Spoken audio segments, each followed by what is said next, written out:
A thick blanket of fog curls across the narrow country road, swallowing the faded welcome to Deering Wood's sign that leans crooked by the roadside, its paint chipped and peeling with time. Beyond it, forgotten relics of a life abruptly abandoned scatter the overgrown landscape. A rusting swing set sways gently in the wind. Children's bicycles lie collapsed against the side of an empty house, their frames slowly devoured by creeping vines. For centuries, the forests of Kent, England, have whispered with unsettling stories, tales of disappearances, strange lights, eerie sounds that drift through the trees long after midnight. But nothing prepared the quiet village of for what came next. 11 families vanished, without warning, without a trace.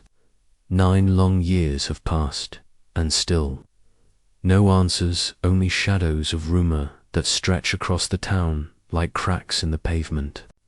Some believe they left willingly, spirited away by secrets of their own making. Others suspect something far darker, something ancient, something that hunts. Tonight, we peel back the fragile facade of normalcy to expose a mystery the authorities cannot explain, and the locals dare not speak of. The camera glides over the patchwork fields of Kent, England green pastures stitched together by winding country lanes, hedgerows tangled with thorns, and ancient oak trees leaning over forgotten paths. Mist creeps along the low valleys, curling around rooftops and slipping between cracks in old stone walls. Nestled among these hills lies the village of Smaldon, quiet, rural, untouched by the rush of modern life. At its edge sprawls Deering Woods, a dense, brooding stretch of forest known to locals as the Screaming Woods, a name whispered with unease, born from generations of unsettling stories. Smaldon was the kind of place where life moved slowly, where families stayed for decades, where everyone knew their neighbors. But between 2013 and 2022, that sense of quiet stability was shattered. 11 families gone. Not gradually, not with warning, but abruptly, without a trace. Their homes left eerily undisturbed. Cars still parked in driveways, laundry flapping on clotheslines, half-cooked dinners rotting on kitchen tables, front doors locked from the inside, pets abandoned, phones unanswered. What began as an isolated mystery quickly spiraled into a haunting pattern, yet the disappearances defy any simple explanation. No clear connection between the victims, no signs of forced entry, no ransom demands. Some vanished in the dead of night, others in broad daylight. Investigators scoured the woods, drained ponds, combed through endless acres of farmland, but the families of Smaldon simply evaporated. Tonight, we unravel the unsettling threads of a case that has baffled authorities, consumed conspiracy forums, and fractured the once idyllic peace of this forgotten corner of England. It began quietly, just an unsettling headline. Buried in the local paper, *, Holcroft family missing. Police appeal for information. March 2013. Daniel and Marianne Holcroft, respected teachers at the village primary school, along with their 17-year-old daughter, Ellie, vanished. Overnight. Their car still sat in the driveway, their phones on the kitchen counter, breakfast dishes in the sink. No forced entry, no sign of struggle. The police investigation stretched for weeks. Door-to-door searches, thermal imaging sweeps of Deering Woods, appeals across national news. But the Holcrofts were simply gone. At first, the town hoped, or perhaps convinced itself, it was an isolated tragedy, until July 2014, when the Patel siblings vanished. Arun and Priya Patel, young professionals in their late 20s, well-liked and active in local charities, failed to show up for work, their flat untouched, clothes neatly hung, dinner plates still on the table. Mid-meal the pattern was chilling. In its silence, no break-ins, no evidence of departure. The village's unease deepened, whispers turning to fear. By December 2015, 5 families, 20 people, had disappeared without a trace. Among them, the Frobisher family, Simon, a retired engineer, his wife Margaret, known for her vibrant garden, and their 2 grandchildren, visiting over the holidays. Then, in August 2017, the Darwins, a quiet, private couple, gone. Their home locked, beds made, the faint smell of coffee still lingering in the air. The disappearances accelerated. May 2018, the Eberleys, known for their bakery on Main Street, gone overnight. January 2019, the Parkers, both nurses, missing after a weekend trip. October 2020, the Whitakers, a young family with 2 small children, their house untouched but lifeless. June 2021, the Chang's recent arrivals from London, vanished during a neighborhood barbecue. Their phones left charging in the living room by September 2021. The Verma family, 3 generations, living under one roof, gone. February 2022, the Dawsons, retired, well-liked, both gone. And finally, November 2022, the Bales, a reclusive couple, their property left in perfect order. Pets, unfed vehicles, parked as usual. In total, 11 families, 37 individuals, missing. No ransom notes, no evidence of foul play, no clear link between the victims beyond geography. Young and old, newcomers and lifelong residents, families with children, couples, and retirees, all vanished under eerily similar circumstances. Their homes frozen in time, as if the occupants simply ceased to exist. With each disappearance, the town's fear deepened, suspicion grew, and the legend of Deering Woods darkened. Some residents believe these events follow a hidden pattern. Others whisper of something older, something lurking just beyond the tree line, waiting. Long before the disappearances gripped Smolden, the signs were already there, faint, unsettling, and easy to dismiss at first. But for those who paid attention, the pattern was undeniable. It always began the same way. Dogs, even the most docile, would grow agitated, pacing the fence lines, snarling at nothing, howling late into the night as though sensing something their owners could not. Electrical outages would follow. Flickering lights, dead phones, televisions, losing signal, entire streets plunged into unexplained blackouts, only to return minutes or hours later, as if nothing had happened. Some residents chalked it up to aging infrastructure, the quirks of living in a rural English village, but others weren't so sure. Those who lived near the edge of Deering Woods noticed stranger things still. Faint, crude markings etched onto door frames or fence posts, symbols no one could explain, appearing overnight and vanishing just as quickly. Some resembled circles intertwined with jagged lines, others clusters of tally-like scratches, always grouped in threes. The police dismissed them as the work of pranksters, bored, teenagers, or superstitious residents stirring fear.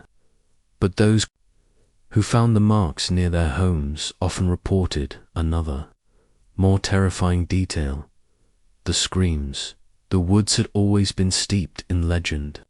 Generations called it the Screaming Woods for a reason, but in the years leading up to each disappearance, the screams grew louder, more frequent, impossible to ignore. Locals described them as inhuman, distant yet piercing, like a chorus of tortured voices carried on the wind.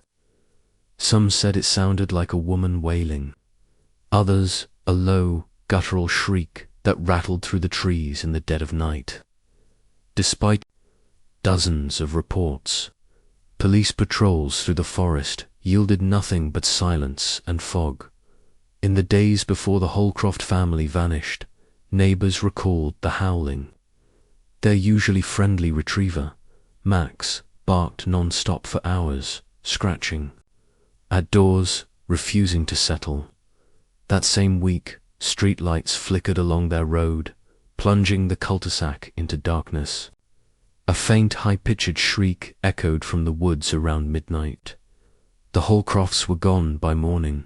The pattern repeated with each family. Before the Patel siblings disappeared, CCTV footage outside their flat glitched, freezing and distorting. During the early hours, electrical surges knocked out Wi-Fi. Mobile signals failed. Neighbors reported hearing what they thought was a fox scream until the noise carried on. Longer, sharper, layered with something undeniably human beneath it. Days later, their apartment was silent, empty, save for plates of Harferton. Food, the Frobishers, vanished just after Christmas, 2015. Their home on the village outskirts backed directly onto Deering Woods. Margaret Frobisher's garden, once meticulously kept, was found eerily trampled. Footprints, human-sized, but distorted, elongated, pressed into the frost, leading toward the trees. Police combed the property, but found no definitive evidence. The family was declared missing. Their home left untouched, festive decorations still hanging in the windows. As the disappearances mounted, so did the fear and the inconsistencies. Street cameras glitched during key hours. Home surveillance captured faint silhouettes lingering at property lines, always obscured by mist or shadow. Some claimed their electronics malfunctioned entirely, screens warping with static, timestamps frozen, only to resume as though nothing occurred. Others noticed wildlife behaving strangely, birds falling silent, livestock refusing to graze near the wood's edge, and always there were the screams. Residents kept windows shut at night, but the sounds seeped through, guttural howls, frantic cries, voices calling for help, or perhaps mimicking those who had already vanished. Authorities searched repeatedly, thermal drones, ground teams, dogs, but the woods yielded no clues. Every official statement echoed the same hollow. Reassurances, no evidence of criminal activity, no confirmed link between events, no cause for public alarm. But Smalden's residents weren't reassured.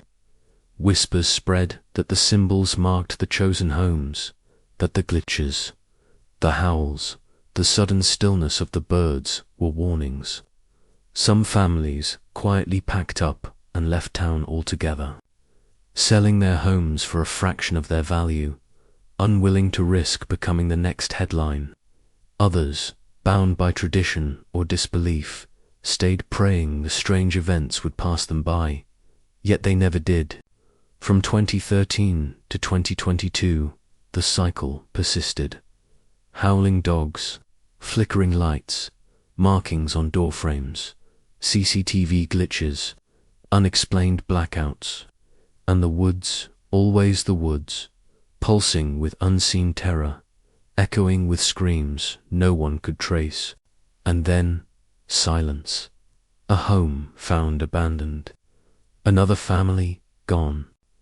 And no matter how thorough the investigation, no matter how many times officers swept the village, the pattern remained an eerie, unbroken chain of vanishing lives, hidden behind Smalden's quiet facade.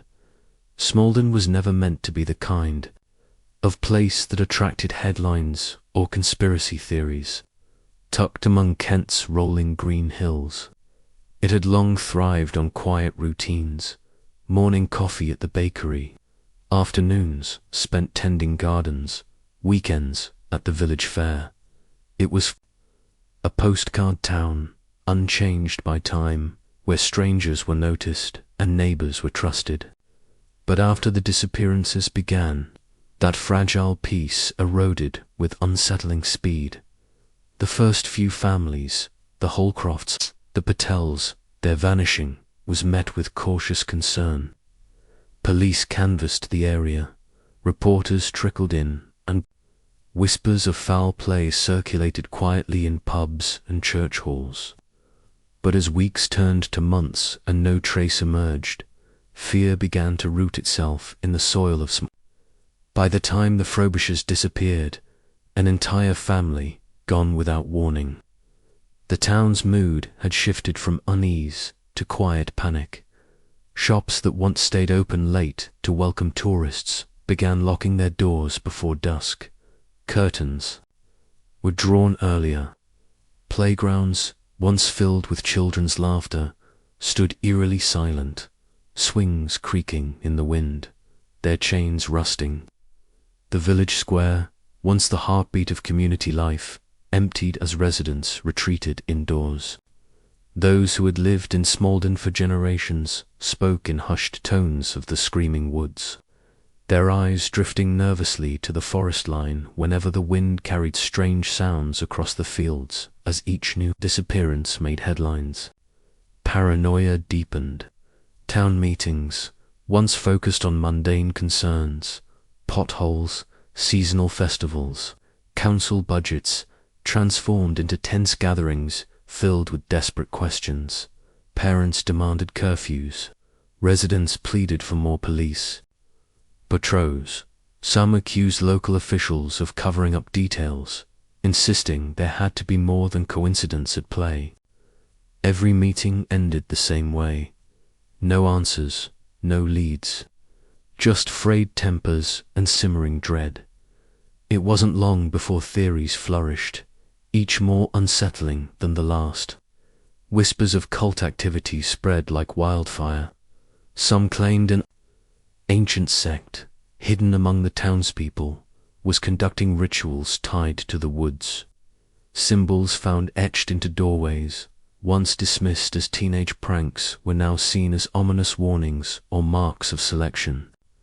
Others spoke of ghostly figures, glimpsed at the forest's edge, tall, gaunt shapes cloaked in shadow, watching from the trees. Local pubs, once filled with laughter and gossip, turned into havens for speculation and fear. Maps of the disappearances were pinned to dartboards, connections drawn with shaky hands, red strings linking homes, woods, and dates. Outlandish rumors flourished, a government cover-up, secret tunnels beneath the village, even tales of something not human stalking the woods under cover of night. For every outlandish story, there were grounded, terrifying realities. Homes stood abandoned, their windows boarded, mail piling up on porches. Those who could afford to leave did so, packing their belongings under cover of darkness, slipping away before they too became part of the statistics. Property values plummeted, tourist footfall vanished entirely, and with them the last traces of normalcy. Schools imposed strict boundaries. No student allowed near the woods, no unsupervised walks home. Parents clung tightly to their children. The once carefree independence of small-town life replaced with locked doors and whispered prayers. Nighttime in Smaldon took on a different weight. Streets emptied, lights dimmed, and the oppressive silence left room only for the distant, occasional echo of screams drifting from the trees. Despite the fear, some residents clung stubbornly to rational explanations. They pointed fingers at the missing themselves. Perhaps they'd staged their own vanishings, running from debts, scandals, or personal demons. But those theories faltered in the face of evidence. Dinner left half-eaten pets, abandoned, locked. doors, no signs of travel arrangements. How could dozens vanish with such precision over nearly a decade, without leaving so much as a footprint? The tension fractured the community. Old friends grew suspicious of one another. Outsiders were eyed with quiet hostility. Rumors swirled that someone within the town knew more, that a neighbor, a shopkeeper, a council member was hiding dark secrets. The once friendly streets of Smaldon became a minefield of suspicion, grief, and mounting terror. Religious leaders called for unity, holding candlelight vigils and services for the missing. But even the church pews, once a sanctuary, felt emptier with each passing year as more families vanished and fewer answers surfaced. The woods loomed larger in the town's collective psyche, their dark canopy a constant, suffocating presence. By the time the Changs disappeared in 2021, vanishing during a neighborhood gathering, their belongings untouched, their home undisturbed, the town's fragile cohesion splintered further. What had once been community watch groups evolved into informal militias. Some residents patrolled the outskirts of the woods with flashlights and hunting rifles, convinced they could prevent the next disappearance. Others boarded up their homes, refusing to venture out after dusk. Social media groups formed, spreading theories, grainy footage of shadowy figures, and amateur investigations. External journalists descended upon Smaldon, their presence welcomed by some, resented by others. Documentaries, podcasts, online forums, all speculated wildly, turning the town's suffering into morbid entertainment. But no fresh evidence surfaced, no concrete answers emerged. As the months dragged on, even hope turned sour. The disappearances weren't isolated incidents anymore. They were a living shadow hanging over every street, every conversation, every glance toward the forest. Children grew up hearing stories of the families who'd vanished, taught to avoid the woods, to distrust the quiet, to fear the night. When the Bales disappeared in November 2022, the latest family to vanish, without warning, Smaldon's remaining residents were left fractured beyond recognition. Homes stood empty, businesses shuttered, the playground rusted in silence. Whispers of ancient rituals, cults, and ghostly figures drifted through the streets like smoke, impossible to extinguish. For the people of Smaldon, the town's charm was gone, replaced by fear, suspicion, and the ever-present hum of unanswered questions that grew louder with each passing night. October 2020 marked the moment everything changed in Smaldon. Until then, the disappearances had been defined by eerie, clinical precision, families vanishing without a single trace, homes frozen in time, belongings untouched. No signs of violence, no evidence to follow. But when the Whitakers vanished, the pattern finally cracked, and with it, the illusion of control. The Whitakers were known to nearly everyone in Smaldon, a young, cheerful couple, Thomas and Claire, and their 2 children, Noah, aged 6, and Lily, just 4 years old.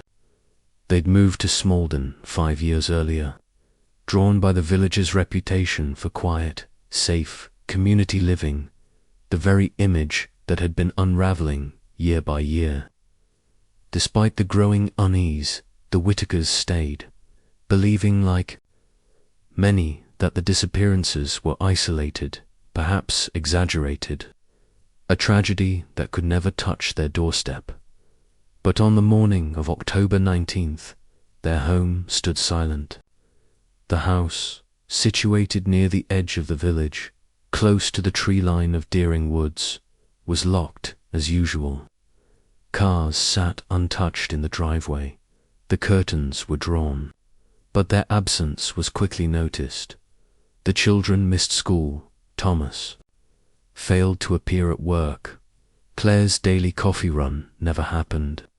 Concerned neighbors contacted the authorities by midday. When police arrived, they found the front door locked from the inside, an all-too-familiar detail by now. But this time, there was something different. On the front porch, faint but unmistakable, were traces of blood. A thin, broken trail, smeared as if by rain or a hurried hand, staining the wooden boards just beyond the welcome mat. It wasn't much, hardly dramatic, but after nearly a decade of vanishings without a single physical clue, it was a seismic shift. Forensic teams descended on the property within hours, cordoning off the area, dressed in protective suits, scanning every inch of the home and its surroundings. Inside, everything appeared unnervingly normal. Breakfast dishes in the sink, Noah's school bag by the door, Lily's stuffed animals scattered across the living room. No signs of forced entry, no evidence of a struggle, no overturned furniture or broken glass, just an empty house, eerily preserved, as if the family had simply evaporated. But outside the blood, technicians tested it immediately, expecting answers. Yet the results only deepened the mystery. The blood type was human, but no match appearing in national databases. No connection to any known person, living or missing. Even more baffling, the blood trail led to the far edge of the porch, and then stopped, completely. No footprints, no drag marks in the soil, no trails leading toward the woods, the road, or the house. Just nothing. As if the source of the blood had vanished mid-step.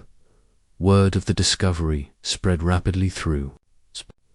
For the first time, the disappearances weren't entirely clean, not entirely without evidence, but instead of relief, the town's fear magnified. If anything, the blood proved something darker was unfolding, something beyond logical explanation. If this clue, the first tangible one in years, only raised more questions, what did that mean for those already gone? Theories exploded overnight. Some believed the blood was staged, a deliberate message left by whoever, or whatever, was behind the vanishes.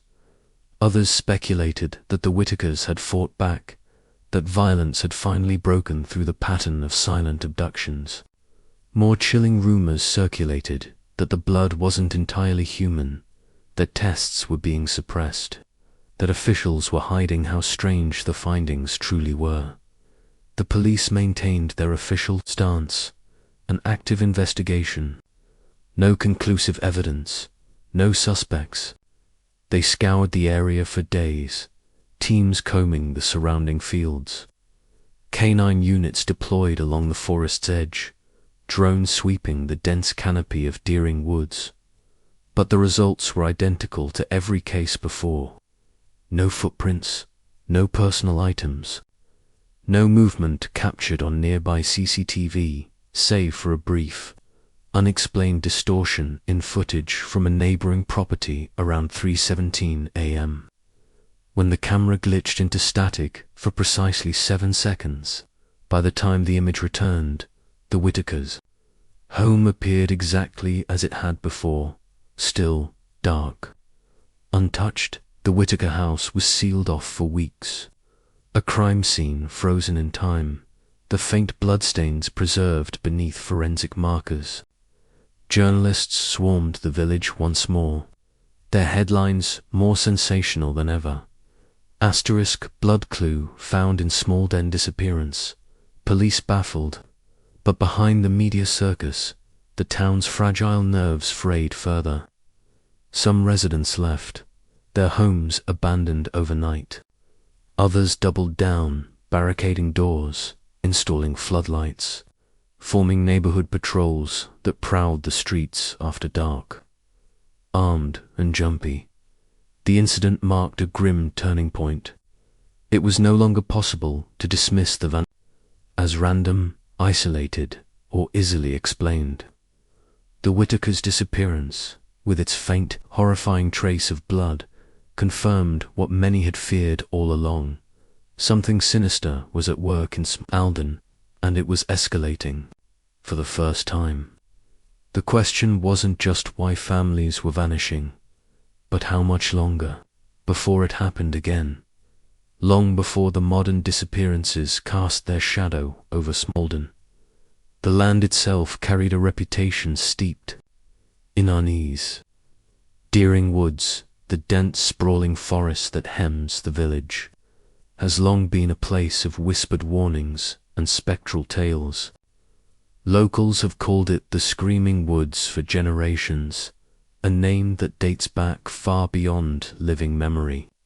Woven into the fabric of Kent's folklore, like an ancient scar that refuses to fade, archival maps from as early as the 1700s mark Deering Woods as a place of mystery. Cartographers left its boundaries indistinct, its heart blank, shaded with cautious strokes, as though reluctant to define what lay within. Superstition, not geography, kept villagers at bay for centuries. Farmers avoided clearing the land too close to the tree line, and hunters rarely ventured deep into its undergrowth after sunset. The woods, though rich with ancient oaks and tangled brambles, remained largely untouched, a dark, brooding presence on Smalden's border. Old parish records and fading folklore collections tell of strange happenings. Dating back to the early 1800s, the most enduring legends speak of spectral monks, robed figures seen drifting through the fog, faces hidden, their forms dissolving when approached.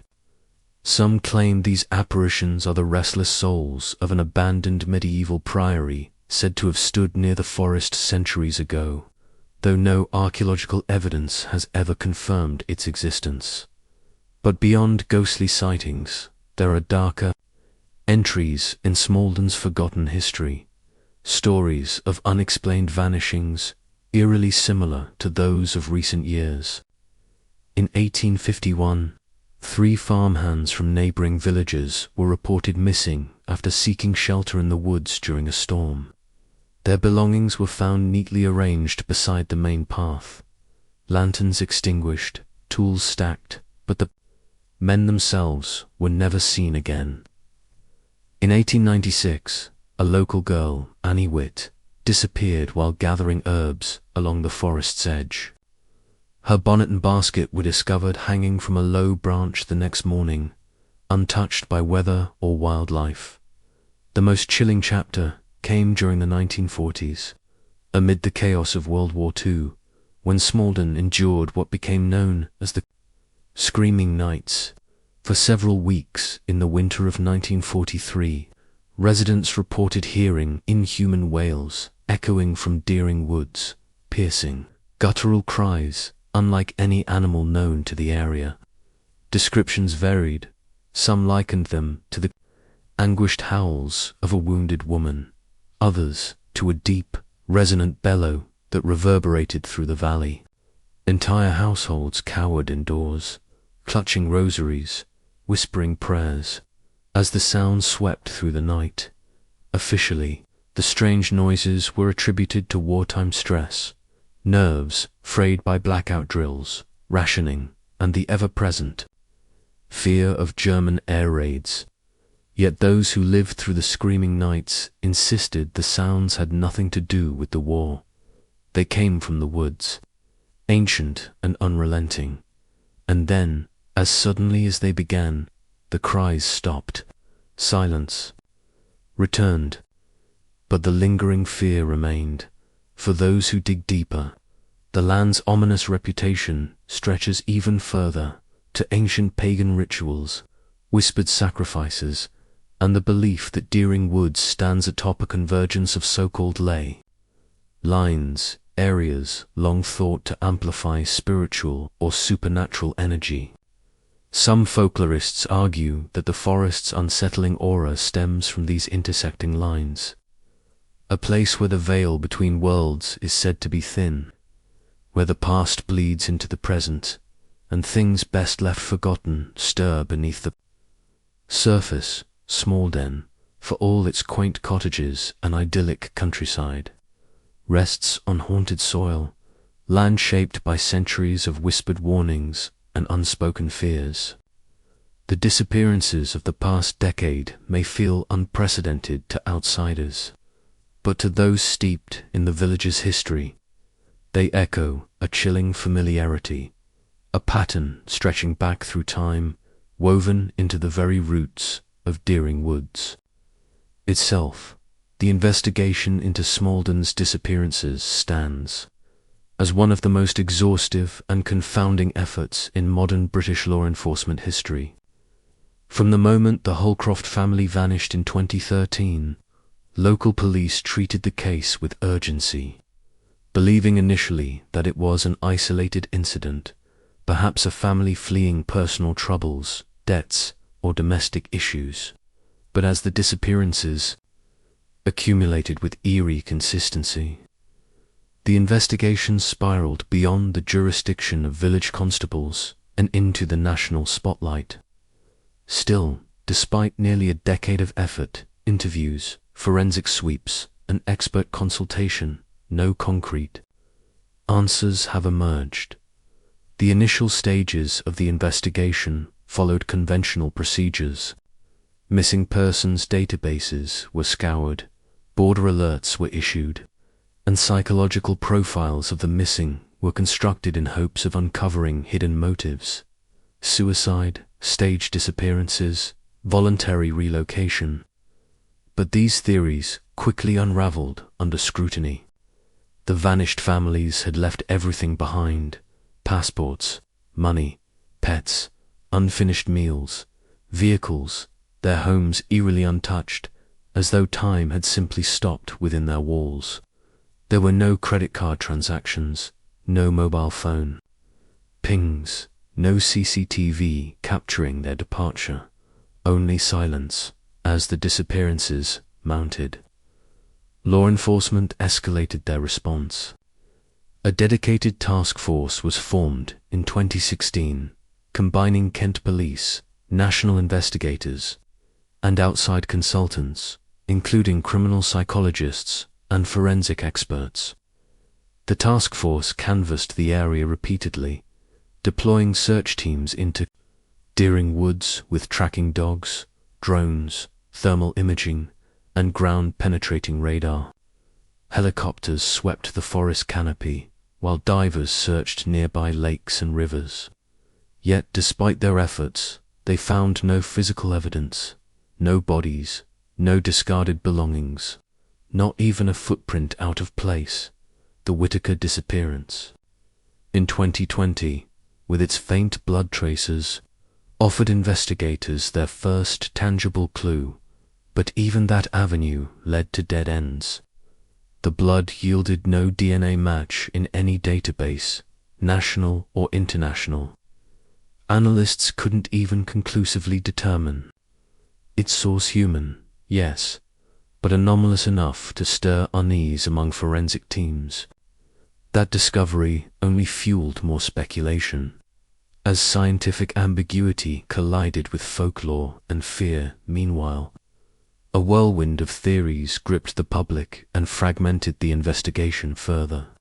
Some of the most prominent revolved around secretive cult activity, a narrative rooted in the mysterious symbols etched onto doorways and fences near several of the vanished homes. Armchair sleuths, internet forums, and fringe journalists pounced on this detail, drawing connections to historical accounts of Deering Woods, pagan rituals, whispers of occult gatherings, and cryptic markings resembling ancient runes. Photographs of the symbols circulated widely, dissected by occult experts and amateur theorists alike, yet no consensus emerged regarding their origin or meaning parallel to the cult theory.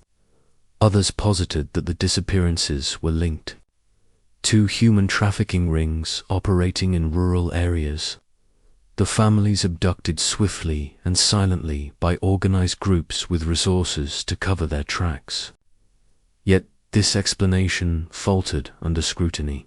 There were no ransom demands, no witness accounts of suspicious vehicles, and no evidence suggesting the missing individuals ever crossed national borders. The scale and precision of the disappearances defied known trafficking patterns. More extreme theories surfaced as time went on. Some suggested covert government experiments, psychological tests, population control initiatives, or clandestine military operations concealed beneath the cover of Smalden's quiet rural facade. These ideas drew traction from local reports of military presence during the screaming nights of the 1940s, further entwining history with conspiracy. Declassified documents from that era referenced unexplained activity near Deering Woods, though officials dismissed their relevance to the modern cases as coincidental. As conventional explanations faltered, more otherworldly theories emerged, gaining unsettling traction within the fearful community. Legends of the Screaming Woods resurfaced with intensity, tales of spectral figures, vanishing travelers, ancient curses tied to ley lines, or entities beyond human understanding. Paranormal investigators arrived, drawn by the folklore and the chilling consistency of the disappearances. They documented fluctuating electromagnetic fields near the woods, unexplained temperature drops, and distorted audio recordings containing faint, indecipherable voices, findings dismissed by scientists but embraced by those desperate for answers. The lack of progress fractured the town further. Some residents blamed law enforcement, accusing authorities of incompetence or cover-ups. Others directed suspicion at neighbors, convinced someone within Smalden held the key to the mystery. Tip lines were flooded with false leads, ranging from sightings of shadowy figures at the wood's edge to reports of strange lights hovering above the treetops at night. None yielded actionable evidence. Journalists, both mainstream and independent, chronicled the saga with increasing urgency. Documentaries, podcasts, and exposers dissected every detail, from forensic reports to historical records of Deering Woods. Old newspaper archives were dredged up, revealing the eerie precedent of disappearances stretching back to the 19th century, the Screaming Nights of 1943, the missing farmhands of 1851, the vanished herbalist in 1896, all painted a chilling timeline that modern investigators struggled to rationalize. Yet for all the media coverage and investigative resources poured into Smalden, the case remains maddeningly elusive. No suspects, no witnesses, no clear motives, only a growing catalogue of families wiped from existence, their homes preserved like eerie shrines to a life interrupted.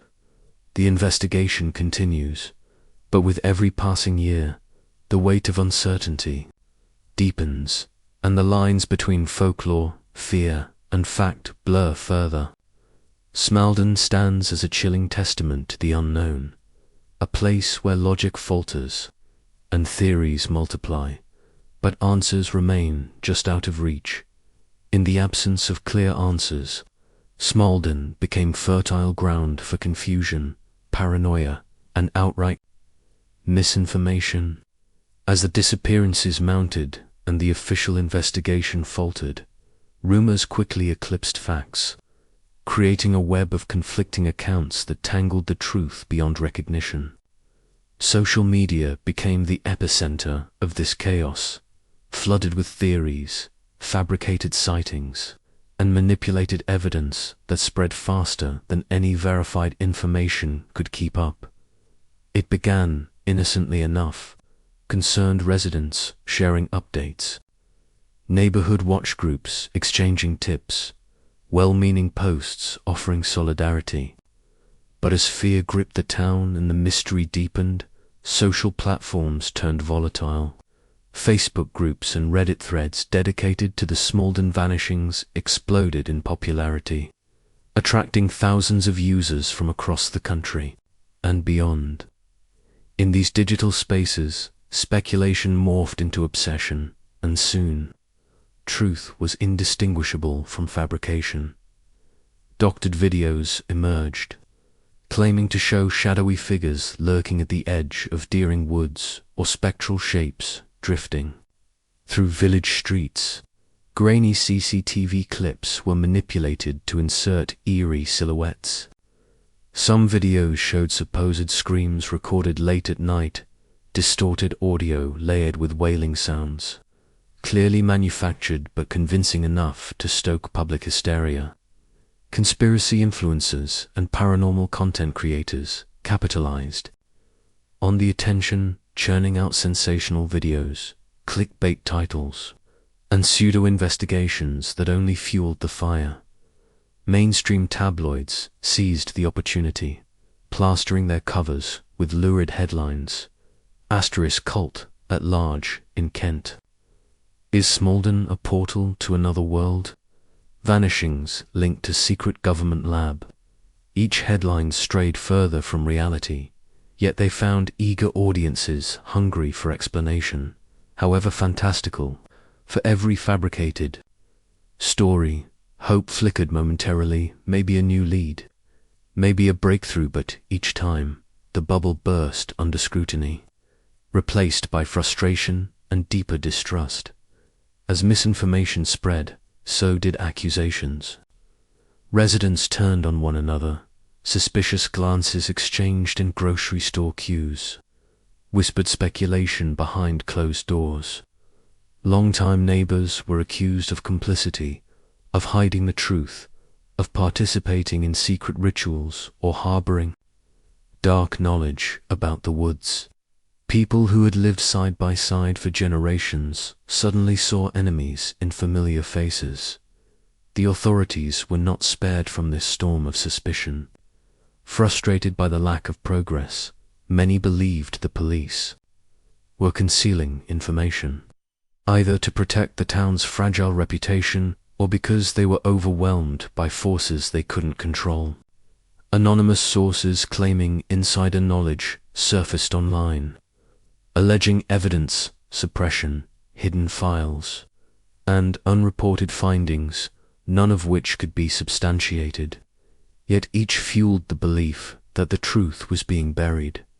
False sightings poured in from across the region. Tourists claimed to spot missing individuals in distant cities, only for the reports to fall apart under investigation. Psychics and self-proclaimed mediums offered their services, some genuinely believing they could help, others exploiting the fear for attention and profit. Their cryptic visions and unverifiable statements only added to the noise. Even within the investigative ranks, conflicting interpretations of the scarce evidence fractured efforts. Some detectives clung to rational explanations, abduction, trafficking, coordinated crimes, while others quietly admitted the patterns defied conventional logic. The ambiguity bred division, and with division came leaks, miscommunication, and growing public disillusionment. The media landscape worsened the confusion. Competing outlets published contradictory reports, selectively quoting sources to support different theories. One article would claim police suspected human trafficking. Another, published days later, suggested ritualistic motives based on anonymous tips.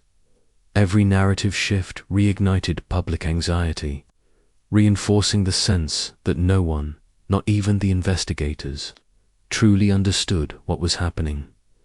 In this fractured environment, truth slipped further from reach. Misinformation hardened into belief, shaping the community's reality as much as the disappearances themselves. Parents forbade their children from playing with certain classmates whose families were rumored to be involved. Businesses quietly blacklisted residents suspected of withholding information. The once cohesive town dissolved into isolated factions, some rooted in skepticism, others lost to paranoia. Even attempts to correct falsehoods backfired. Police statements debunking fake videos or disproving fabricated sightings were dismissed. As part of the cover-up narrative, the more authorities tried to assert control over the narrative, the more they were seen as untrustworthy, feeding the cycle of suspicion. Genuine leads drowned beneath waves of sensationalism, and investigators spent precious time chasing fabricated tips down dead-end roads. By late 2022, after the Bale's disappearance and the discovery of those faint, unexplained bloodstains, the flood of misinformation reached its peak. Viral posts claimed the blood was non-human, that genetic tests revealed impossible anomalies, that government agents in hazmat suits were seen near the woods at night, all baseless, yet impossible to contain once released into the digital wild. Each new rumor fractured the town's fragile cohesion, leaving Smalden adrift in a fog of fear, misinformation, and unanswered questions. In the shadows of Deering Woods and across the distorted mirror of social media, the truth remained elusive. Faint echo buried beneath layers of fear, lies, and fading hope. As the years stretched on and fear calcified across Smalden, a quieter, more unsettling current began to emerge. Hidden witnesses, overlooked testimonies, accounts buried beneath the chaos of false leads and media hysteria. These voices, hesitant and fragmented, painted a chilling portrait of what may have been happening in the shadows of the village all along. But fear, both of ridicule and of darker reprisals, kept most silent, their claims trickling out only in whispers, shadowed interviews, or anonymous reports. Some of these accounts came from residents who lived along the forest's edge, those whose homes bordered Deering Woods, who had, over the years, witnessed things they couldn't explain, but had been too afraid to share publicly. Blurred faces and disguised voices began appearing in underground forums, late-night radio interviews, and small-scale documentaries, telling eerily similar stories that seemed to connect beneath the surface of the hysteria. One such testimony came from a retired farmer, his voice distorted, his face hidden behind shadows in the footage. He claimed that on multiple occasions, always near the time of a disappearance, he spotted cloaked figures moving silently among the trees at dusk. Tall, faceless silhouettes in dark hooded garments, drifting through the undergrowth without flashlights, without sound, as though they belonged to the forest itself. He never dared approach them, and by the time he summoned the nerve to tell anyone, the families were already gone, their homes eerily abandoned. Similar claims echoed from other corners of Smalden. An elderly woman, whose family had lived in the village for generations, described strange gatherings deep within Deering Woods, glimpses of firelight flickering behind the dense trees. Rhythmic chanting carried faintly on the wind, accompanied by the distant, unmistakable sound of human screams. She dismissed it at first, assuming local teenagers were playing at old folklore. But after the Darwins disappeared in 2017, their property only half a mile from her home, she no longer believed it was a game. Among the most chilling testimonies were those that described symbols carved into trees, crude, angular markings, sometimes resembling the same strange designs found on doorframes of vanished families. Hunters, hikers, even council workers maintaining public footpaths reported stumbling upon these carvings, always deep within the woods, in places so overgrown they were nearly inaccessible. The symbols appeared in clusters, etched with deliberate precision, their meaning unknown, but their presence impossible to ignore. A few even whispered of a secret society, a hidden, insular group, operating within or around Smaldon, their existence masked by tradition and secrecy. Some believed they were descendants of ancient pagan worshippers, preserving rituals older than the village itself. Others speculated they were a modern cult, exploiting the legends of Deering Woods to cover their tracks. But no concrete proof. Ever surfaced only rumors, fragments, and the gnawing sense that something was happening beneath the surface. Unseen but orchestrated. For every hidden witness, there were dozens more too terrified to speak at all. The atmosphere in Smaldon had become suffocating, laced with suspicion, fear of being ostracized, or worse, of becoming the next to vanish. Those who shared their experiences often did so anonymously, through online forums or late-night calls. Two independent investigators, their accounts riddled with hesitation and dread. Many feared retaliation, not from the police, but from the unknown forces they believed operated within their own community. These overlooked testimonies were easy to dismiss, drowned out by the louder, more sensational voices dominating headlines. Yet beneath the misinformation and the noise, their consistency was hard to ignore. The cloaked figures, the chanting, the carvings, the symbols, all recurring in stories from people who had never met, their details aligning in unsettling ways.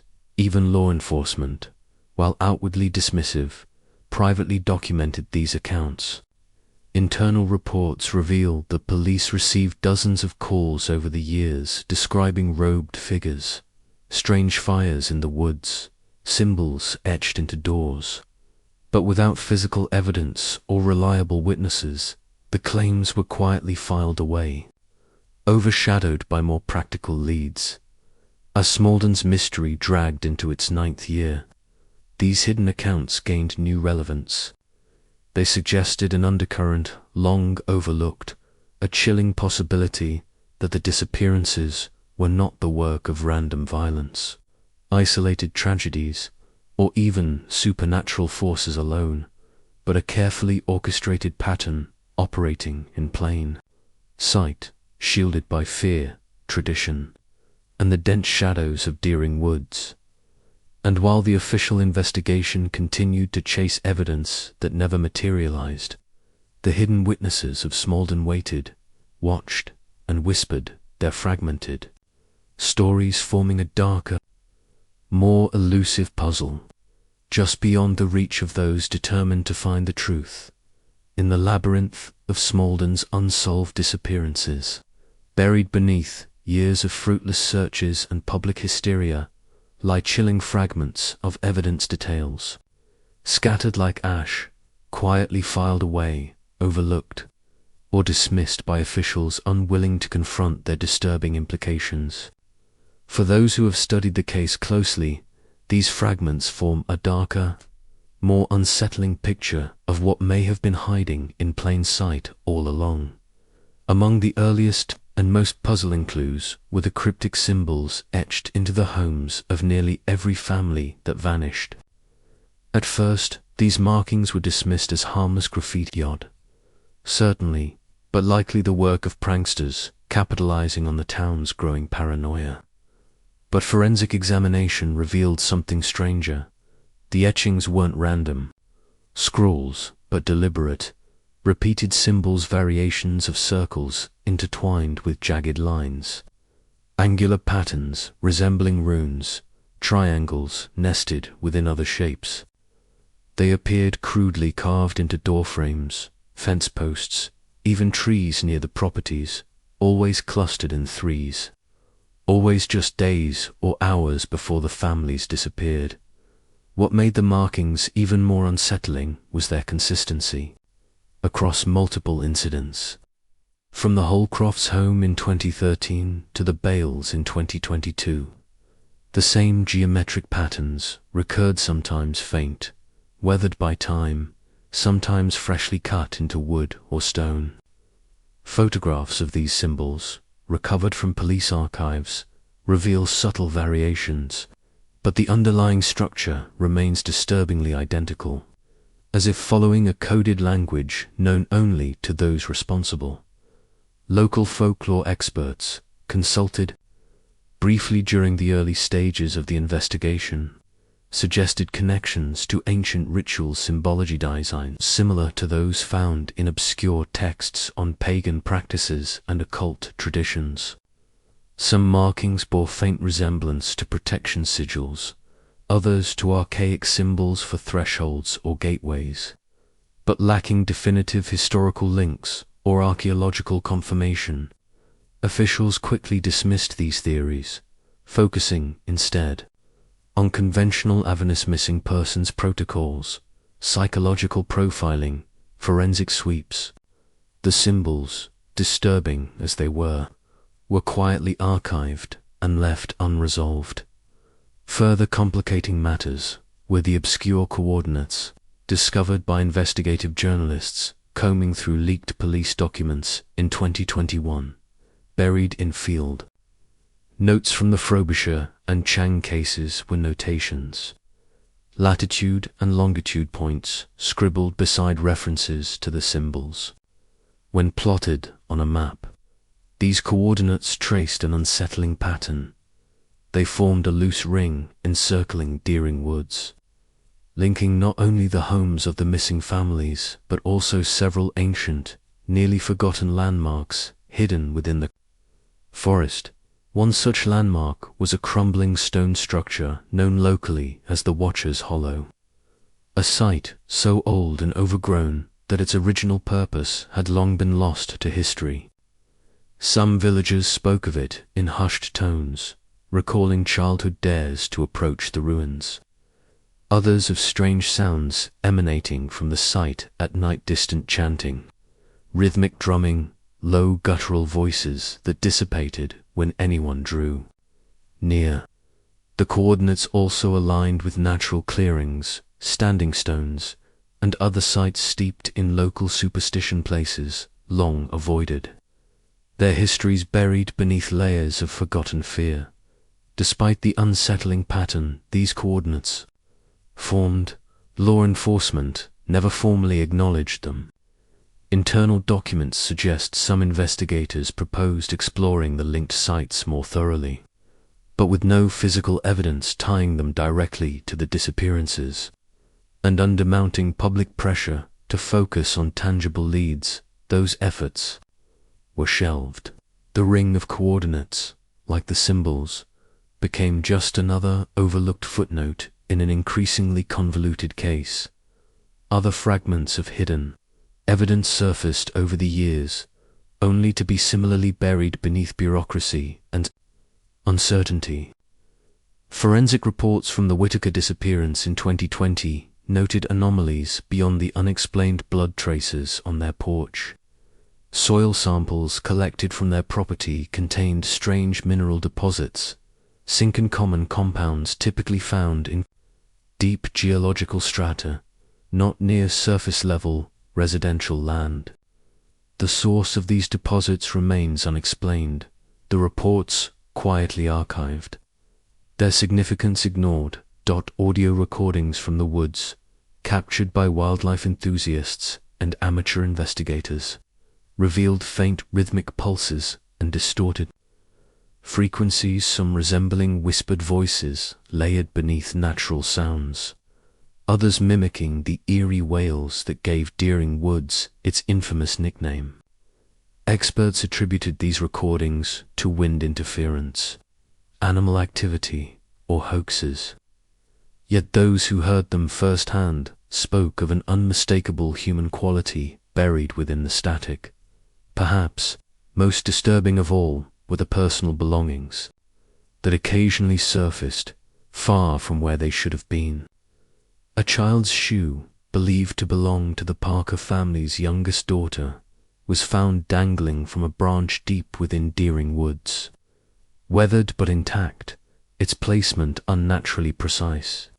A locket from the Darwin household appeared in an overgrown field miles from Smaldon, its chain tangled in brambles, the inscription inside nearly worn away. In each case, forensic examination yielded inconclusive results. No fingerprints, no DNA traces, no logical explanation for how the items traveled such distances, or why they appeared so deliberately positioned. Despite these artifacts, symbols, coordinates, and unsettling forensic anomalies, the official narrative remained unchanged. No suspects, no motive, no confirmed connection between the cases beyond geography and timing. The disturbing details languished in police archives, overshadowed by the more politically palatable explanations: runaways, isolated tragedies, statistical coincidence. But for those willing to sift through the fragments, the implications are harder to ignore. They suggest a pattern of preparation, of ritualistic symbolism, of coordinated placements, hinting at something far more organized and far more disturbing than the random chaos authorities have portrayed.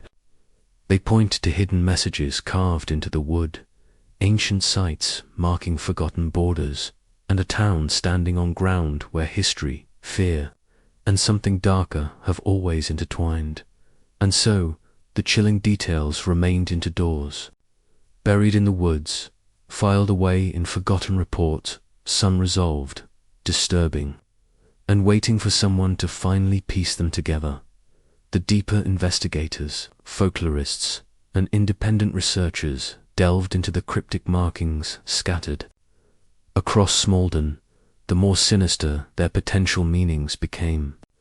What initially appeared to be random, almost childish graffiti, those angular symbols etched into doorframes, trees, fences, slowly unraveled into a far more disturbing possibility. Connections began to emerge, linking these symbols not only to one another, but to ancient pagan lore, forgotten rituals, and cycles of fear buried deep in the region's history.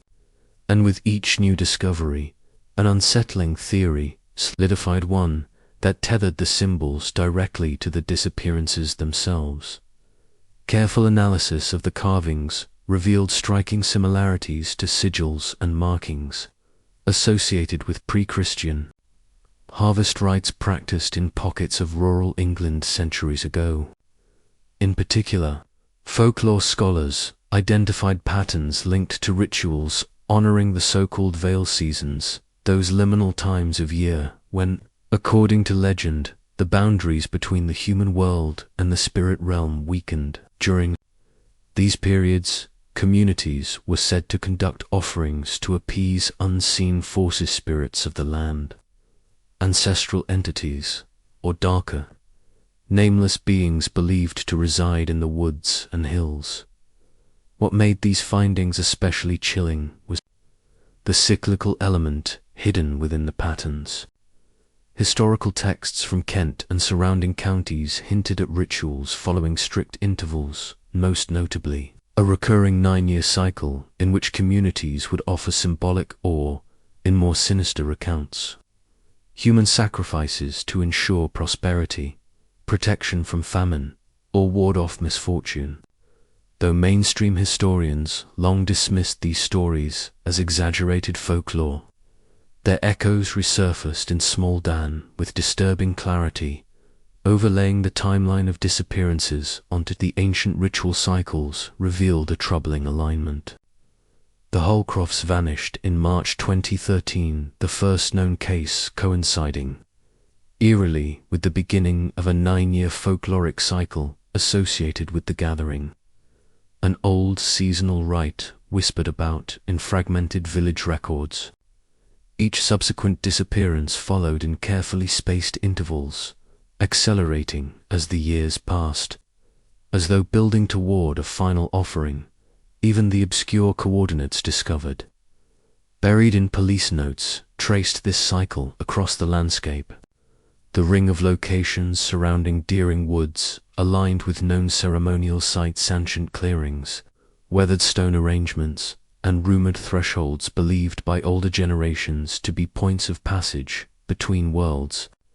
These sites, many hidden beneath overgrowth or forgotten entirely, appeared in conjunction with the symbols marked on victims' homes, suggesting not isolated incidents, but a coordinated ritual framework laid out in plain sight. Perhaps the most unnerving evidence came from recovered diagram sketches, journals, and fragments of writing gathered by independent researchers and quietly circulating among those following the case. These documents, though incomplete, depicted ritualistic patterns matching the exact symbol combinations found in Smalden, the intersecting triangles, spirals, and jagged lines forming what some described as binding glyphs, designed to mark chosen individuals or homes for offering. Legends tied to these rituals spoke of appeasement, a necessary exchange to maintain balance between the natural and supernatural, to prevent chaos, blight, or worse. Offerings were seen not as murder, but as a grim necessity, a tradition passed down through generations. Cloaked in secrecy, hidden beneath layers of superstition and denial.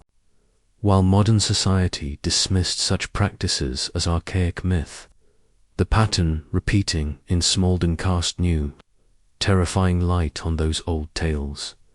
The rituals also carried an element of concealment, messages encoded within the symbols, visible only to those initiated into their meaning. Some researchers speculated the markings were not merely warnings, but instructions or confirmation signals exchanged among those orchestrating the disappearances. Embedded in ancient tradition, now terrifyingly plausible amid the unexplained. Vanishings for the remaining residents of Smalden, and those investigating from the shadows, the convergence of symbols, ritual history, and the precise 9-year cycle painted a picture far more sinister than random tragedy. It suggested orchestration, an ancient pattern resurfacing in modern times, disguised beneath folklore, concealed beneath the silence of a fearful town, but ever present in the soil, the trees, and the walls of the missing dot. As 2022 closed, the 9th year since the Holcrofts disappeared, many feared the final phase of this cycle had been completed with the vanishing of the Bales. If the pattern held true, the implications were horrifying. The offerings had been made, the ritual fulfilled, but for what purpose and at what cost? The symbols left behind offered only fragments of the answer. Etched in wood, whispered in shadows, their full meaning still buried beneath the surface of Smalden's haunted ground. From the moment the first family vanished from Smalden, psychologists, criminologists, and cult experts around the world have been dissecting the case, desperately trying to apply existing frameworks to a mystery that refuses to conform to logic. Mass disappearances, though rare, are not entirely unheard of in human history. They have at times been explained through cult activity, orchestrated escapes, psychological manipulation, or even environmental disasters triggering flight. But as the Smalden disappearances continued, one unsettling truth became clear to experts across disciplines. This case defies every established pattern. Dr. Eliza Merrick, a clinical psychologist specializing in mass behavioral phenomena, has studied Smalden extensively. In her words, group vanishings generally leave behind breadcrumbs, manifestos, letters, recorded grievances, signs of preparation. In Smalden, there's nothing. No communications, no withdrawal of funds, no documented anxieties within the families. It's as if these people were here, and then they weren't.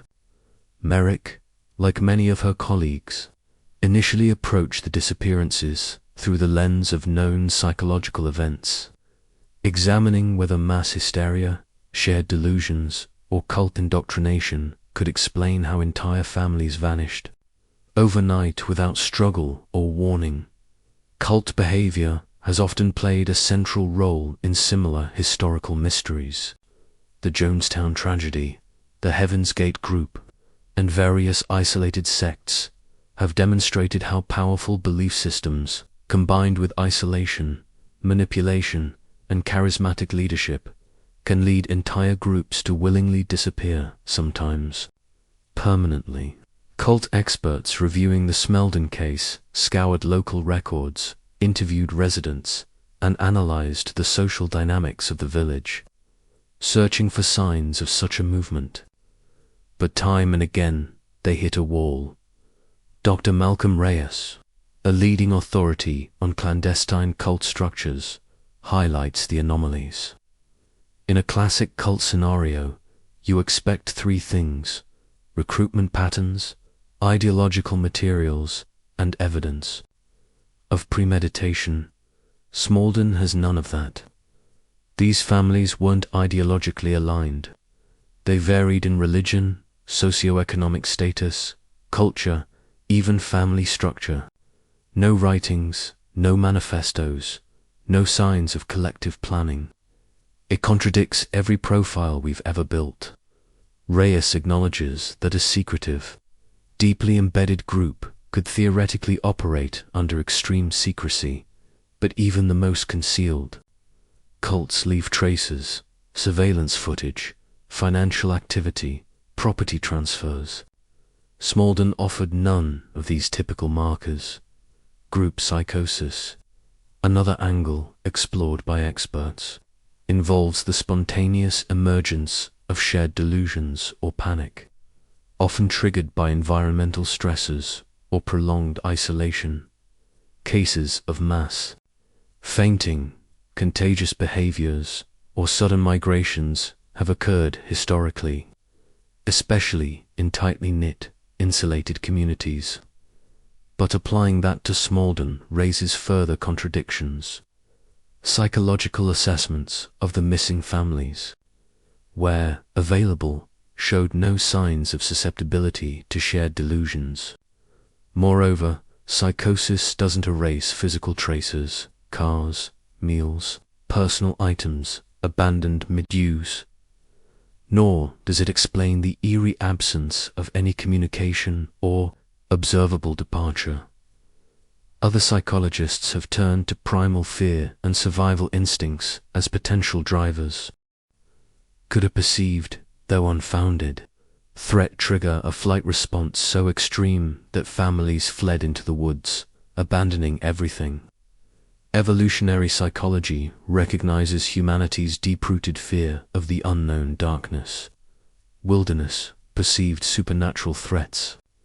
But Smeldon complicates this theory.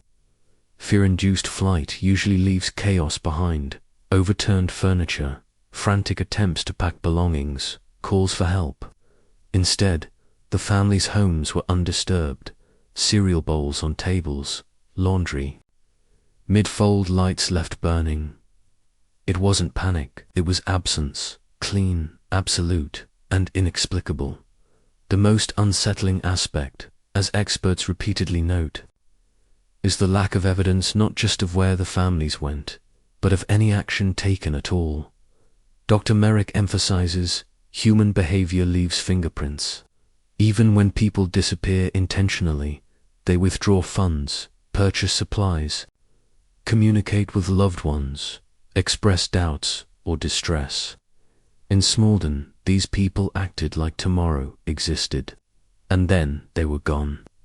It's not consistent with any known psychological or sociological pattern. Forensic psychologists have also explored the possibility of an external orchestrator, an individual or group capable of manipulating victims through coercion, threats, or violence, so effectively that entire families vanished without resistance. Historically, kidnappings of this scale are nearly impossible to conceal, especially repeatedly over 9 years. The absence of witnesses, physical evidence, or survivor accounts defies these models. Even the suggestion of environmental or neurological triggers, carbon monoxide leaks, mass poisoning, or hallucinogenic contamination, has been floated. In academic circles, yet extensive environmental testing, public health reports, and forensic sweeps have revealed nothing abnormal. No toxins, no shared medical histories, no geographic anomalies beyond the deepening legends surrounding Deering Woods itself. The one factor experts unanimously acknowledge is the psychological impact the disappearances have inflicted on itself. The village has become a living case study in mass anxiety, trauma, and distrust. Parents fear letting their children play outside. Neighbors eye one another with suspicion.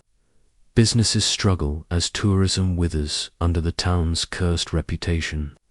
The psychological scars run deep, fueling a self-perpetuating cycle of fear and folklore, a collective consciousness fractured by the unknown. Cult experts, psychologists, and criminologists continue to monitor the case. Though many admit, off record, their frameworks are exhausted. Smalden's mystery hangs suspended in a psychological limbo, an anomaly defying human patterns of behavior, logic, and fear. No footprints, no ransom notes, no confessions. Only families frozen in time, homes untouched, and a community consumed by a darkness no expert can definitively name. For now, the psychological consensus remains disturbingly simple.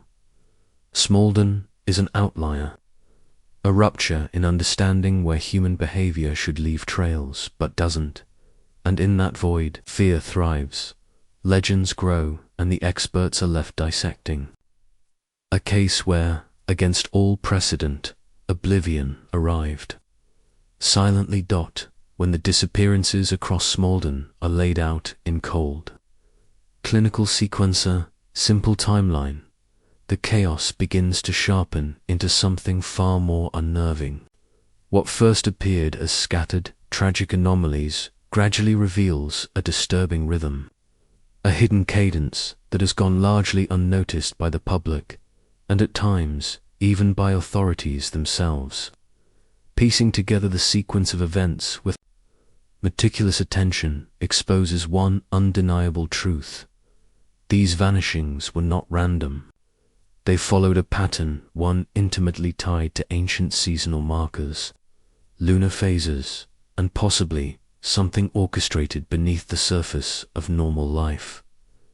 It began with the Holcrofts in March 2013. Gone without warning from their home on the outskirts of town. Initially, the timing seemed arbitrary, a late winter disappearance, blamed on personal turmoil or misadventure. But when viewed with hindsight, the date aligns with the vernal equinox, a point of balance between light and darkness, historically revered in countless cultures as a threshold between seasons. A moment of spiritual significance. The following year, in July 2014, the Patel siblings vanished. Their home, located closer to the dense periphery of Deering Woods, stood silent and untouched. Their disappearance coincided with the summer solstice window, the period when daylight stretches to its longest. Another marker steeped in both celebration and ancient superstition. By then, whispers had already begun to circulate among the villagers, but the authorities still resisted linking the cases, despite both events clustering near critical seasonal transitions. December 2015 marked the Frobisher family's disappearance, vanishing just days before the winter solstice, the longest night of the year. Historically regarded in folklore as a time when the boundary between the living world and the spirit realm grows thin. Some cultures call it the Veil Night, a period when offerings are made, when ancestral spirits walk freely, and when unexplainable things happen. Again, the timing seemed impossible to dismiss, yet no evidence tied the Frobishers to any ritualistic belief or behavior. As the timeline progressed, the pattern crystallized. August 2017, the Darwins, a family of 4, vanished during the seasonal midpoint between the summer solstice and autumn equinox, a date aligned with the ancient festival of Lammas, historically linked to harvest rites and offerings to ensure fertility and protection. 9 months later, in May 2018, the Eberles disappeared within days of the full moon, coinciding with an unusually high lunar tide. Adding another celestial layer to the sequence, the Parker family was next. Gone in January 2019 during the heart of winter, just after a blood moon lunar eclipse visible across much of Europe. Lunar events, historically regarded by various cultures as omens or gateways for spiritual activity, appeared repeatedly along Smalden's dark timeline. October 2020, the Whitakers disappeared mere hours after the autumn equinox, another precise seasonal pivot point. By June 2021. The Chang family vanished during the summer solstice period, once again reinforcing the cycle. 3 months later, the Verma family disappeared in September, within the same window as the autumn equinox. Continuation of the disturbing alignment with solar transitions. February 2022 saw the Dawsons vanish just days before a full moon, completing yet another lunar-linked disappearance. The final known case, the Bales family, disappeared in November 2022, unnervingly close to the cross-quarter festival of Samhain, ancient Celtic observance marking the beginning of winter, historically believed to be the time when the dead walk among the living, when the veil between worlds is at its weakest. Samhain, tied to modern Halloween traditions, is rooted in rituals of protection, remembrance, and, in some interpretations, offerings. Beyond seasonal and lunar markers, a secondary pattern reveals itself when overlaying the disappearances with old maps of Smalden and the surrounding countryside. The locations of the vanished families trace an imperfect but discernible ring encircling Deering Woods, the heart of local superstition and the alleged epicenter of spectral activity for generations. This geographic alignment, coupled with the precise timing of the vanishes, paints a chilling picture, one where ancient beliefs, forgotten rituals, and natural cycles appear to be intertwined with the systematic removal of families from existence. Whether coincidence or orchestrated ritual, the reconstructed timeline challenges any notion of randomness. Each disappearance, viewed independently, is tragic yet inscrutable. Together, they form a sequence seasonal, lunar, geographic, suggesting intention, knowledge, and unsettling precision. Investigators, skeptics, and believers alike have struggled to dismiss the implications. Yet no concrete evidence has emerged to confirm orchestration beyond the patterns themselves. For many, these connections only deepen the fear that something ancient, hidden, and meticulously calculated is at work. The families didn't vanish at random. They vanished on nights when, historically, the boundaries of our world were believed to weaken when offerings were made, when spirits walked freely, and when human fear of the unknown was at its peak. Timeline reconstructed does not provide answers, but it narrows the possibility space. It strips away coincidence. It leaves behind a stark, chilling question: who or what understands these ancient rhythms well enough to orchestrate disappearances along their path? In Smalden, that question remains terrifyingly unanswered today. Smalden is a shadow of the village it once was, a place where the echoes of laughter in playgrounds have been replaced by silence, where once thriving homes now sit vacant, their windows dark, their gardens overgrown with weeds and decay. The aftermath of the disappearances has carved itself into every crevice of the town, a lingering spectre that refuses to fade, regardless of time or unanswered questions. The population has steadily dwindled. Those who could afford to live, young families packed their belongings, abandoning homes that had been in their lineage for generations, unwilling to gamble their lives against an invisible threat no authority could explain. Local businesses closed their shutters, unable to survive in a village that tourists avoid like cursed ground. Even lifelong residents, those tied to the soil through ancestry and tradition, whisper of relocating, though the weight of generational roots keeps many bound in quiet desperation. Rows of abandoned houses line Smalden's quieter streets, peeling paint, boarded windows, garden fences collapsing under ivy and rust. Some homes remain untouched from the moment their occupants vanished, dinner plates still stacked by sinks, faded photographs curling on mantelpieces, toys scattered across bedroom floors. The authorities secured these properties initially, but over time the vigilance waned, leaving them as grim monuments to what was lost. Each empty house another another reminder of the unknown. Memorial vigils still flicker across the village green from time to time. Candles arranged in trembling circles, fading photographs pinned to wooden boards, handwritten notes weathered by rain and wind.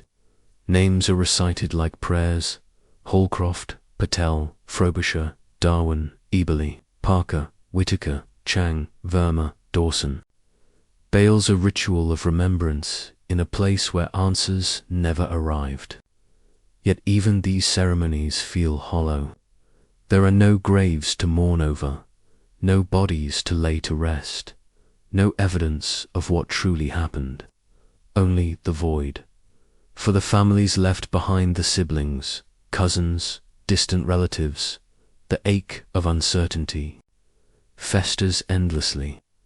Some still cling to hope, however fragile, convinced their loved ones are alive, hidden, perhaps victims of elaborate trafficking operations or secretive cults that might one day be exposed. Others have surrendered to grief, mourning as though for the dead, even without the closure of a funeral. But beneath both hope and grief lies a deeper torment, the questions that will not die. Why these specific families? Why so meticulously tied to ancient cycles, to lunar phases, to forgotten rituals? If this was orchestrated, who possessed such chilling knowledge, and to what end? And perhaps most hauntingly, why has no trace ever been found? No ransom demands, no confessions, no credible sightings. 37 people erased. Some refuse to believe the disappearances are entirely human in origin. Legends woven through Smalden's history of spectral monks, of rituals conducted beneath blood moons, of the screaming woods swallowing those who wander to deep, have resurfaced with renewed intensity. The boundary between folklore and reality has blurred to near extinction in the minds of many. Superstition has reclaimed the village. Children are warned never to stray near the tree line. Doors are marked with protective symbols, old talismans, hang in windows once again. Yet despite the fear, some choose to remain. For them, leaving feels like surrender, ceding their ancestral land to the shadows, abandoning the fight for truth. They form a fractured but stubborn community, united by loss and unanswered questions. They organize watch patrols, catalogue suspicious symbols etched into fences or trees, share hushed rumors at the lone remaining pub, small acts of defiance against the unknown. The authorities, for their part, remain largely absent. Official investigations have stalled indefinitely, declared pending new leads. Outsiders occasionally pass through journalists, chasing the next sensational headline. Amateur paranormal investigators, armed with night vision cameras. Curious thrill seekers, hoping for a glimpse of the infamous screaming woods. They leave, with eerie footage, chilling anecdotes, but no real answers. just more layers of myth, more fuel for the fire of speculation. And so Smeldon lingers caught in a liminal space between past and present, between fear and stubborn endurance. The village's edges fray with abandonment, but its core wounded, suspicious, desperate. The empty homes loom like hollow sentinels, the woods stand eternal, and the unanswered questions seep into every crack and creaking floorboard. What truly happened in Smeldon may remain buried forever, lost to the same silence that swallowed those 37 lives. But for those who remain, every vacant house, every candlelit vigil, every gust of wind whispering through the trees, is a constant reminder the story isn't over. The mystery haunts not just the land, but the very soul of the village. And beneath the weight of the unknown, one truth lingers like a splinter sometimes. The most terrifying answers are the ones that never come at all. As Smeldon's mystery stretches into its second decade, with 37 lives still unaccounted for, and the village fracturing under the weight of unanswered questions. Experts, investigators, and conspiracy theorists alike continue to dissect every fragment of evidence. Over the years, multiple theories have emerged, each offering glimpses of possibility, each riddled with contradictions, none providing the complete picture that residents, grieving families, and the world so desperately crave. With every new whisper, every rediscovered clue, the fog over Smeldon thickens, and the chilling realization persists. The truth remains buried. Somewhere, perhaps still watching, one of the most enduring theories revolves around the possibility of cult activity operating in or around Smeldon. A theory first whispered in the aftermath of the Patel siblings' disappearance and reignited with every family that vanished thereafter. The consistency of cryptic symbols, the alignment of disappearances with ancient solstice and lunar events, and eyewitness claims of cloaked figures moving through Deering woods seemed to support the idea of an insular, highly secretive sect orchestrating these vanishings as part of forgotten rituals. Cult experts point to historical precedents, small clandestine groups capable of operating undetected, bound by shared belief systems older than organized religion, hidden behind the curtain of local folklore. The geographical isolation of Smeldon, coupled with its ancestral connection to the ancient Deering woods, provides fertile ground for such an organization to survive in the shadows.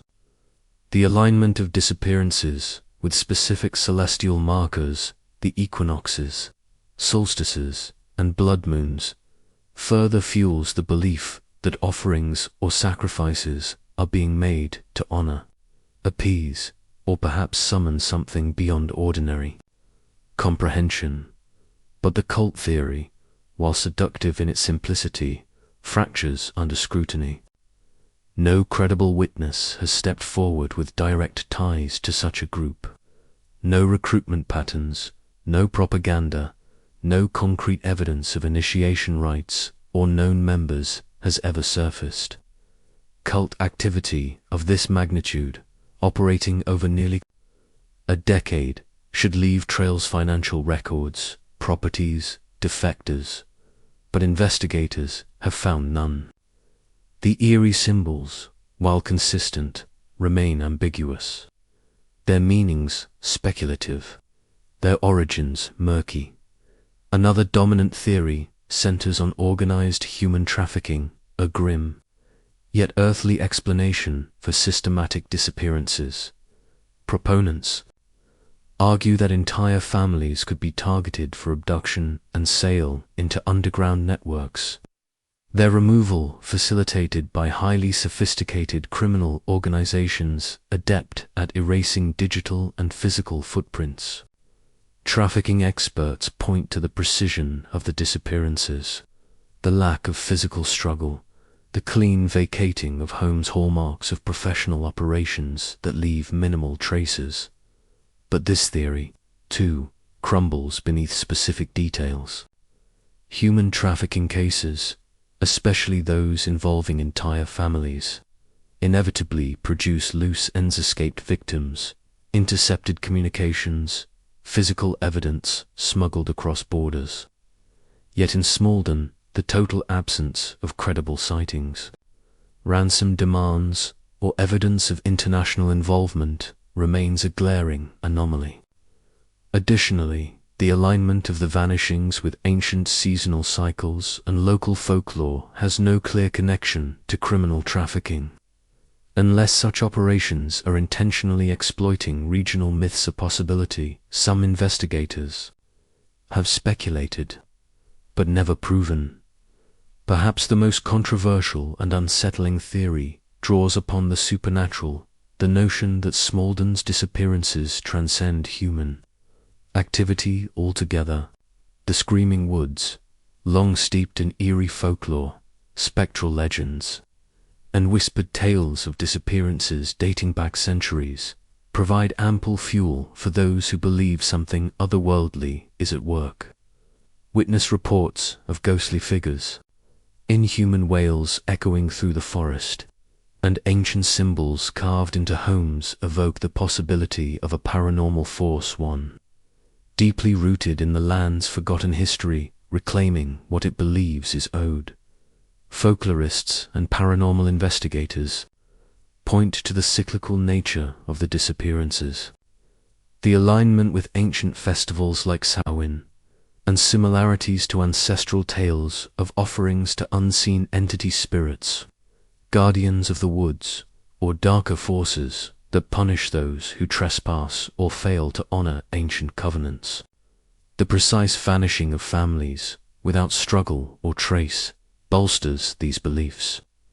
Even skeptics admit that the weight of Smalden's history, the spectral monks of Deering Woods, the blood-curdling screams of the 1940s Screaming Nights, and the area's long-standing association with the occult makes outright dismissal of the supernatural difficult. Though not scientifically grounded. However, the supernatural theory is plagued by its own contradictions. Despite the folklore, no direct, verifiable evidence of paranormal phenomena exists beyond subjective experiences, grainy footage, and anecdotal accounts. Science, for all its limitations in this case, requires tangible proof that has remained as elusive as the missing families themselves. A hybrid theory, part human orchestration, part ancient ritual, has also gained traction among fringe investigators and independent researchers. This theory suggests that an isolated, secretive group has inherited fragments of pre-Christian belief systems, unbroken chain of ritual practices rooted in seasonal cycles and harvest rites, and is enacting them with surgical precision under the cover of modern society's skepticism. In this scenario, the disappearances are neither purely criminal nor supernatural, but a convergence of both: a human faction performing ancestral rites to satisfy or invoke forces tied to the land itself. Proponents cite the recovered coordinates forming ritualistic patterns around Smalden, the ancient sites hidden within Deering Woods, and the eerie absence of typical criminal evidence as support. If true, this hybrid theory explains the lack of ransom demands, the symbolic markings, the seasonal precision, and the seamless vanishings. But again, definitive proof eludes investigators: no captured members, no intercepted communications, only chilling fragments buried within archived police files and whispered among fearful locals. Amid all theories, one unshakable constant persists: the disappearances were orchestrated, methodical, and tied to an intelligence, whether human or otherwise, that remains hidden. The homes left undisturbed, the total absence of forensic evidence, the cyclic, ritualistic timing or point to a force operating with precision beyond random tragedy. In Smaldan today, fear and exhaustion coexist. Memorials fade, houses rot, but the theories wild, plausible, horrifying, endure. For those still searching for answers, the options spiral endlessly. A secret cult preserving ancient rites, trafficking networks exploiting old legends, paranormal forces claiming human offerings, or a terrifying blend of all three. The truth, like the missing, remains concealed, buried beneath layers of folklore, silence, and shadows stretching from the village green to the deepest reaches of Deering Woods. Whatever force orchestrates Smalden's vanishing act, it operates with unsettling patience, watching, waiting its full story, incomplete, its final chapter, unwritten. And somewhere, beyond the boarded windows, the overgrown paths, and the whispered warnings, the answer lingers silent, buried, still watching, while Smalden's mystery continues to grip Kent and fuel speculation throughout England. Unsettling parallels have begun to emerge far beyond its borders, echoes of disappearances, vanishing communities, and whispered legends that stretch across continents and centuries. Taken individually, these events are often dismissed as unsolved tragedies or embellished folklore. But when examined side by side, a darker possibility arises. Smalden may not be an isolated incident, but part of a hidden, global pattern, ancient history of vanishing people, shrouded in mystery and forgotten by time. Perhaps the most famous of these parallels lies across the Atlantic, the lost Roanoke colony. In 1587, over 100 English settlers established the first permanent colony on Roanoke Island, off the coast of present-day North Carolina. Just 3 years later, a supply ship returned to find the settlement abandoned. No bodies, no signs. Of violence only, the word Croatoan carved into a tree. Despite centuries of investigation, the fate of those settlers remains unknown. Some historians blame hostile tribes, others point to disease or relocation, but much like Smalden, the total erasure of the colony and the eerie, cryptic message left behind continue to spark theories of something more sinister or coordinated. Disappearance cloaked in secrecy and ritual in the heart of Romania. The Hoia Baciu forest, often dubbed the Bermuda Triangle of Transylvania, has drawn global attention for decades due to its unsettling reputation. Locals speak of people entering the dense, twisted woods only to vanish without a trace. Hikers, tourists, even military personnel have been reported missing. Their disappearances often accompanied by reports of strange lights, distorted electronics, and symbols etched into tree trunks eerily similar to those found on Smalden's abandoned homes. Though skeptics blame disorientation and natural hazards, believers draw a chilling comparison: the ancient forests, the symbols, the people gone as if plucked from existence.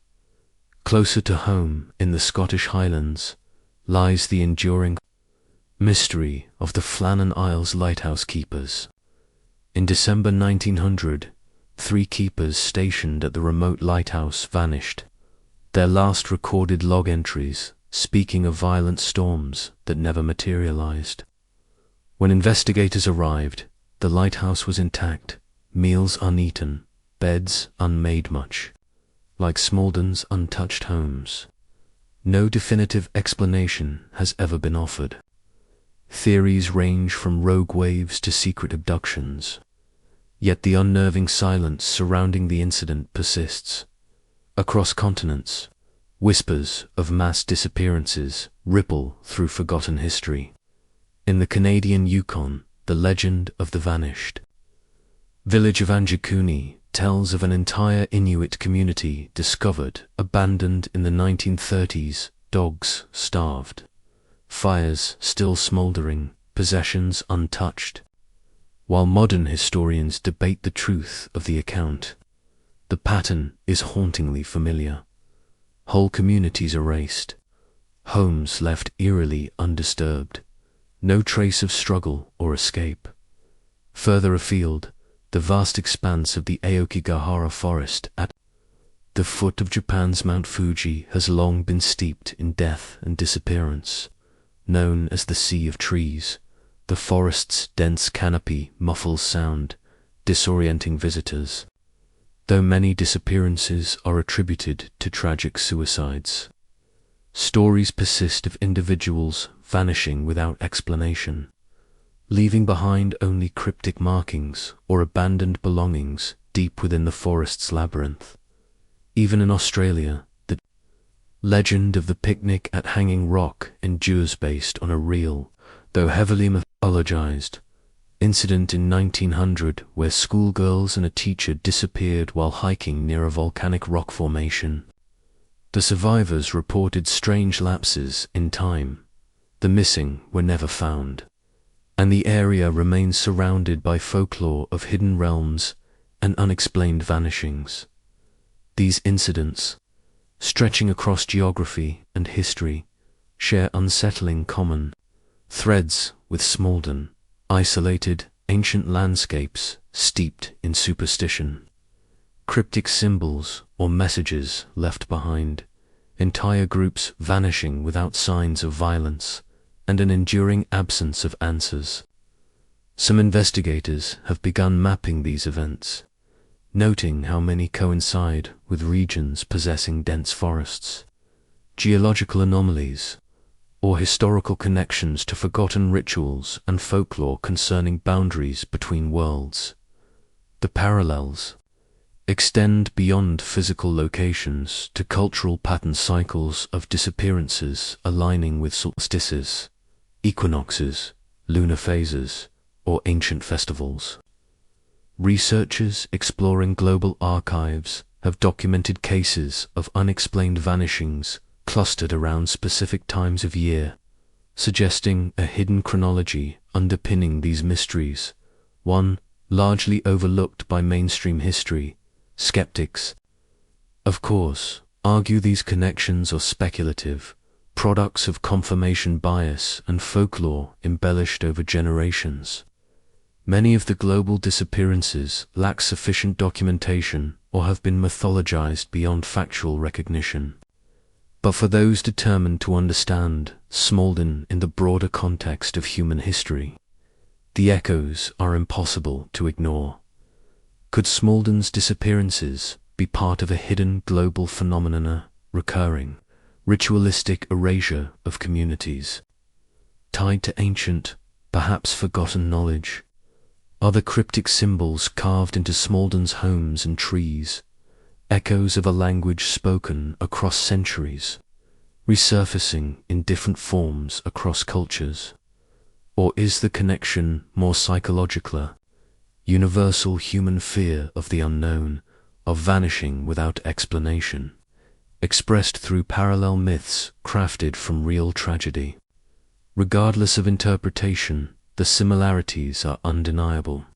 Across continents, beneath layers of folklore and fear, the same chilling formula repeats.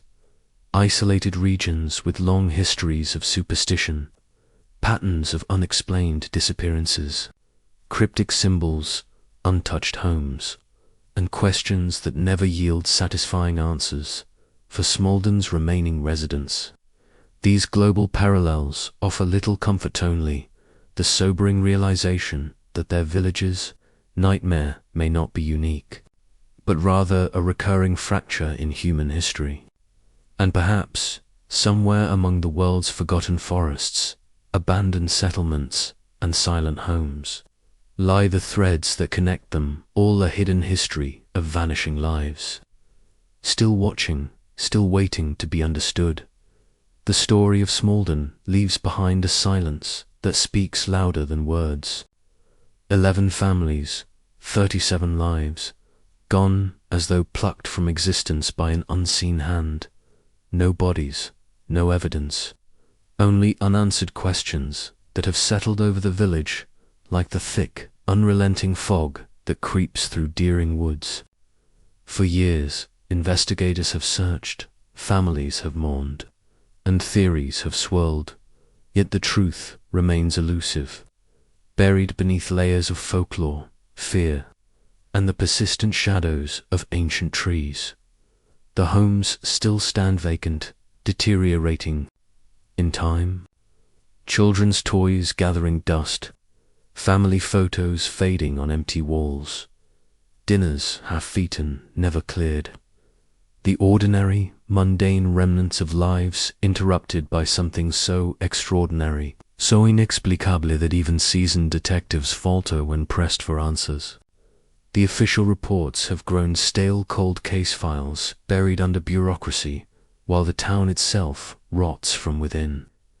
Each boarded window, each abandoned home, another scar on a community that no longer trusts itself. But beyond the empty streets and shuttered storefronts lies the heart of the fear. The screaming woods. Deering Woods has whispered its legends for centuries. Monks wandering spectral paths, disembodied cries that rise on the wind, and, more recently, the chilling symmetry of vanishings that seem to orbit its dark expanse. The villagers call them the screams, though no one agrees on their source. Some say it's the earth itself mourning those taken. Others believe the woods harbor something ancient, watching, patient, bound by rituals older than memory. As dusk falls, the fog thickens, curling around trees like fingers, swallowing pathways that twist into oblivion. The woods seem alive, breathing, listening, remembering. Those who remain in Smalden, worn outsiders with hollow eyes and shaking voices, don't follow the screams. Don't mark your door, and never ever enter the woods after dark. Their warnings aren't just superstition, they're survival instincts, honed by decades of loss and uncertainty. For those beyond Smalden, the disappearances have become an unsettling footnote, a modern enigma, filed alongside tales of the lost Roanoke colony, the vanished hikers of Hoya Forest, and other global incidents that defy logic. But for those within Smalden, it's not history. It's still happening. It's still here, despite expert panels, forensic investigations, and endless speculation. The final truth refuses to surface. Cult theories lack evidence. Supernatural explanations draw ridicule. Human trafficking leaves too many gaps. The timeline, seasonal cycles, lunar alignments, cryptic symbols etched into wood suggests orchestration, but by whom, and for what purpose? The deeper one digs, the more the ground itself seems to resist giving up its secrets. Perhaps some truths aren't meant to be uncovered. Perhaps Smalden's mystery exists as a fracture in reality, a place where logic buckles under the weight of the unknown, where human understanding hits its limit, and beyond that boundary lies only darkness. And the woods, for every empty house, every fading candle at a vigil, every rusting bicycle left abandoned on a porch, the same questions haunt the air. Where did they go? Why were they taken? Who or what is responsible? And as the years pass, the unsettling possibility grows heavier that the answers will never come. Yet Smalden remains, a town hollowed by fear but tethered to stubbornness and history. Some stay, watching the woods, tracing symbols on their doorways, clinging to old beliefs, ancient protections passed down from generations long forgotten. Others pack their lives into boxes, fleeing under grey skies, leaving behind the echo of unanswered questions for the next family, the next investigator, the next curious outsider who believes they can solve what lingers in the fog. But for those who've listened closely, for those who've walked the edges of Deering Woods, heard the faintest cries carried on the wind, seen the symbols carved into old bark, there's a quiet understanding. Some doors should never be opened, some shadows should be left undisturbed, and some questions, no matter how desperately asked, will echo into the void unanswered. Smaldon is more than a place now. It's a cautionary tale whispered across villages, a name that darkens the room when spoken aloud, a reminder that not every mystery bends to reason. The screams in the woods still rise after dusk. The fog still rolls in, swallowing roads, silencing paths, and the secrets, whatever they are, linger beneath the soil, etched into trees, hidden behind doors that perhaps were never meant to be unlocked.